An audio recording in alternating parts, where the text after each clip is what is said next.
अस्सलाम वालेकुम। मेरा नाम अहमद है और आज के इस लेक्चर के लिए stepforward.com में हम लोग ये देखेंगे कि किस तरह हम लोगों ने कंट्रोल स्ट्रक्चर्स, डिसीजन स्ट्रक्चर्स को यूज़ करना है। ये काफ़ी शॉर्ट सा लेक्चर होगा क्योंकि इस लेक्चर के अंदर हम लोगों ने हम ये इतनी देख रहे हैं कि ये वर्क किस तरह करते हैं, हमने सिर्फ इनका सिंटैक्स चेक करना है कि PHP के अंदर क्या है।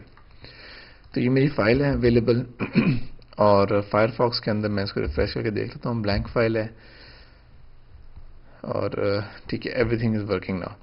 फर्स्ट ऑफ ऑल कुछ ऑपरेटर्स हम लोग देख लेते हैं कि हमारे पास क्या क्या अवेलेबल है इसके अंदर PHP के अंदर। तो फॉर इंस्टेंस ये मेरे पास एक नंबर है, इसको मैंने वैल्यू असाइन कर दी 15 और मैं यहाँ पे एक और नंबर बना देता हूँ, इसको मैं वैल्यू असाइन कर देता हूँ नम की वैल्यू। इसके बाद हम क्या करते हैं कि एको करके देख लेते हैं नम को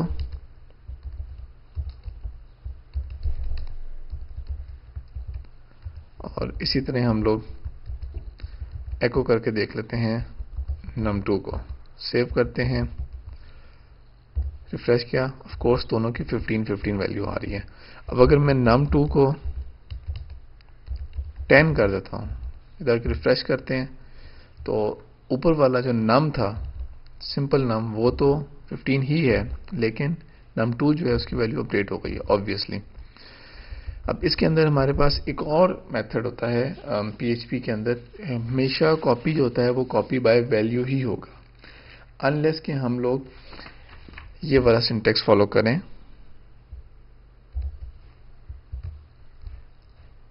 ये है कॉपी बाय रेफरेंस।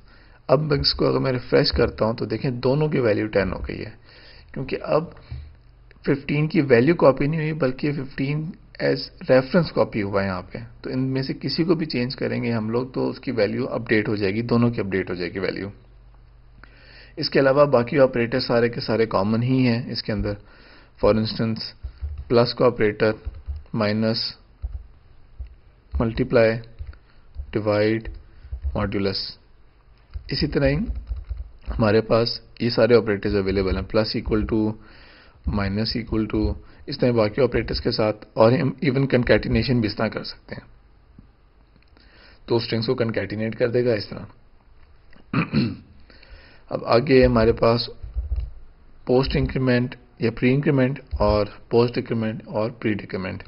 इसी तरह ही एंड का ऑपरेटर हमारे पास अवेलेबल है यूज करने के लिए, और हम लोग ये ऑपरेटर भी यूज कर सकते हैं।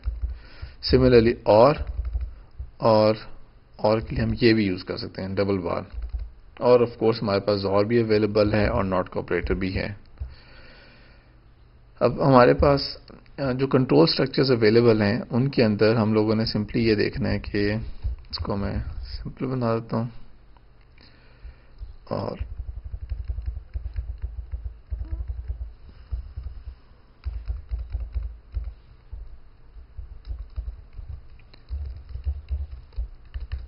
if num is equal to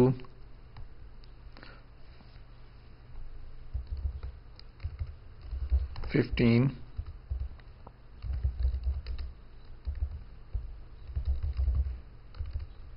they are equal, else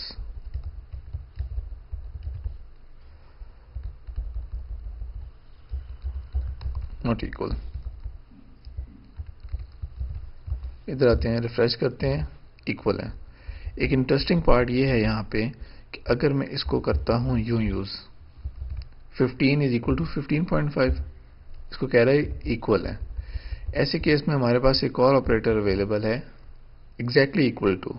अब मैं अगर इसको रिफ्रेश करता हूं तो अभी कह रहा है नॉट इक्वल टू, बिकॉज इस केस के अंदर वो जब हम सिंपल ये यूज करते हैं तो वो कंटेंट चेक करता है। कंटेंट्स उसने जब चेक किया तो उसको दोनों में 15 नजर आ गया, उसने कह दिया ठीक है ये दोनों चेक हैं। लेकिन जब हम एग्जैक्टली इक्वल टू यानी कि ट्रिपल टाइम्स हम लोग यूज करते हैं इक्वल टू का साइन, तो इसका मतलब ये है कि वो ना सिर्फ वैल्यू देखे बल्कि उनकी डाटा टाइप भी मैच करें। सिमिलरली इसका ऑपोजिट, जिस तरह नॉट इक्वल टू होता है, इस तरह एग्जैक्टली नॉट इक्वल टू भी अवेलेबल है हमारे पास, इसको भी यूज किया जा सकता है।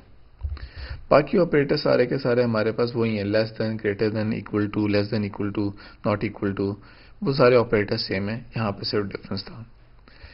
ठीक है, और इसके अंदर हम ये भी कर सकते हैं कि मिसाल के तौर पे अगर हम लोग, अगर तो इसकी वैल्यू है वो ग्रेटर देन 10 है, तो हम कुछ प्रिंट करवाना चाह रहे हैं, एल्स इफ, और यहाँ पे हम करा देते हैं ऐसे कि अगर इसकी वैल्यू जो है वो लेस देन 5 है, तो हम यहाँ पे कुछ और प्रिंट करवा देते हैं।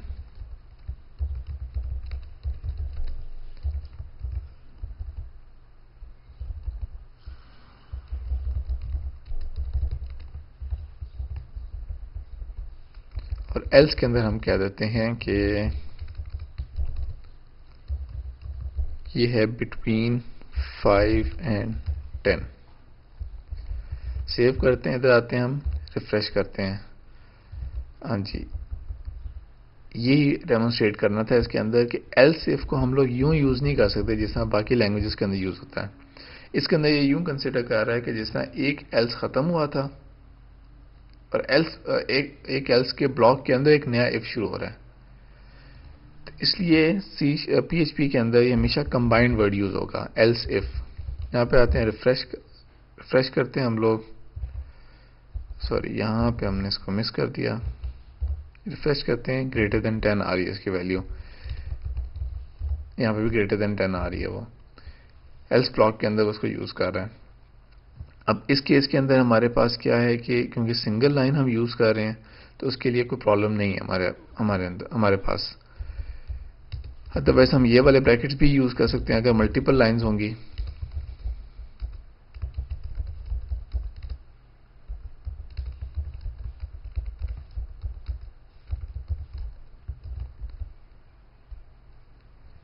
इस केस के अंदर क्या है कि प्रोग्राम तो हमारे पास रन कर रहा है, लेकिन सिर्फ इफ नहीं बल्कि फॉर लूप भी, वो भी ये ब्रैकेट्स यूज करता है, फॉर ईच जो है वो भी ये ब्रैकेट यूज करेगा, वाइल भी ये ब्रैकेट यूज करेगा। तो ये ऑफ कोर्स सिंटेक्स वैलिड है, मोस्टली ये यूज होता है, लेकिन इसी का एक ऑल्टरनेट सिंटेक्स भी है जो अब अवेलेबल है हमारे पास। वो ये है कि हम ये ब्रैकेट्स यूज नहीं करते बल्कि कोलन यूज करेंगे, और इसकी हमें जरूरत नहीं है। और यहाँ पे भी हम लोग एल्स इफ और कोलन, और यहाँ पे हम लोग कह देंगे एल्स, और एंड के अंदर हम लोग कह देंगे एंड इफ और सेमीकोलन। फिर आते हैं, रिफ्रेश करते हैं, वर्क ठीक कर रहे हैं। ऑफ कोर्स पहला अप्रोच भी ठीक है, इसके अंदर कोई प्रेफरेंस नहीं है। इसका फायदा ये है कि अगर बहुत लंबा कोड होगा तो नीचे जाके अगर ब्रैकेट क्लोज हो रहा है तो आपको ये नहीं समझ लगेगी कि ये ब्रैकेट वाइल का क्लोज हुआ था, इफ का किसका। इस तरह के सिंटेक्स में ये फायदा है कि आपको ये पता लग जाएगा ये इफ क्लोज हुआ है, ये एल स्टार्ट हुआ है। तो सिंपल ब्रैकेट्स कहीं यूज नहीं करने, हर जगह इफ के बाद आपने यूज कर लेना है डबल कोलन, एल्स के बाद भी एल्स इफ के बाद भी डबल कोलन, और एल्स के बाद भी डबल कोलन। एंड के अंदर जब एंड इफ लिखेंगे आप और साथ सेमीकोलन लगा देंगे। यही केस है हमारा वाइल लूप के साथ भी। वाइल लूप जो है वो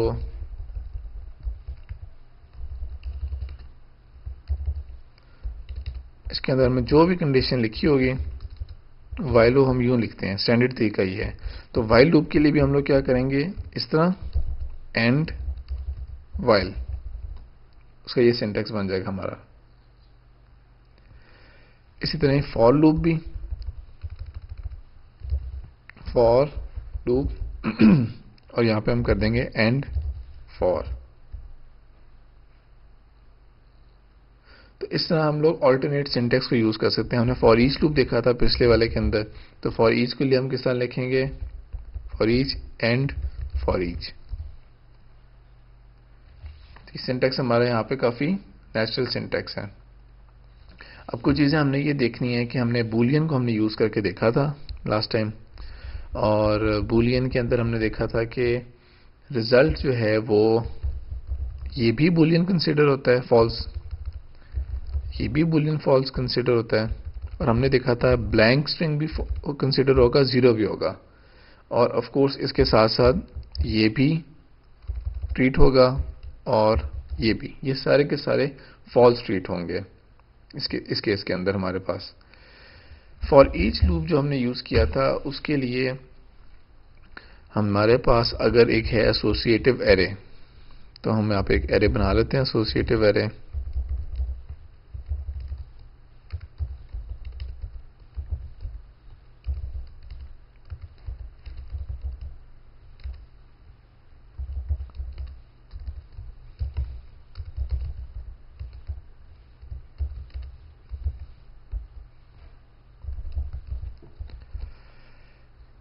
और इसी तरह ही हम लोग क्या करते हैं कि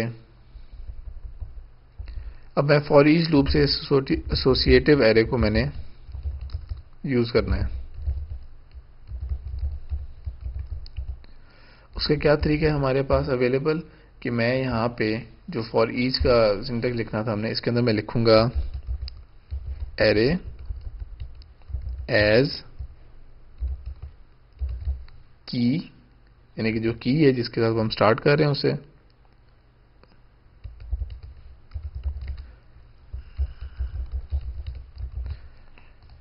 ये इसके अंदर क्या होगा कि एरे जब भी चलेगी है तो इसके अंदर दो पार्ट्स हैं ऐसे एरे के अंदर, एक ये है और एक ये नेक्स्ट इंडेक्स पे ये पड़ा हुआ है। तो लूप फर्स्ट टाइम चलेगा तो पहले की के पास चला जाएगा आईडी, वैल्यू के पास चला जाएगा 200। लूप नेक्स्ट टाइम चलेगा तो नेम चला जाएगा की के पास, वैल्यू चला जाएगा अली चला जाएगा वैल्यू के पास। हम इसी को ही अब यहाँ पे सिंपली एको करके देख लेते हैं हम लोग। की is $, sorry,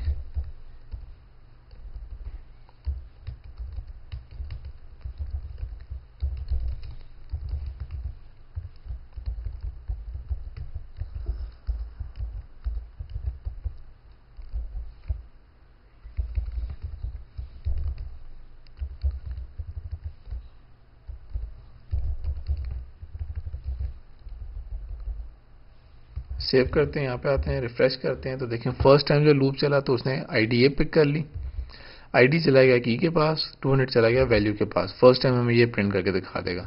second time name चला जाएगा की के पास, अली चला जाएगा वैल्यू के पास। तो सेकंड टाइम उसने हमें ये करके दिखा दिया। तो बेसिकली ये एक शॉर्ट सा लेक्चर था जिसके अंदर हमने कंट्रोल स्ट्रक्चर्स देखने थे और एक्स्ट्रा जो है ना पीएचपी के कुछ टॉपिक्स रह गए थे जो कवर बाकियों में नहीं हुए थे। तो नेक्स्ट क्लास के अंदर हम लोग इंशाल्लाह आगे फर्दर कंटिन्यू करेंगे। अल्लाह हाफिज़।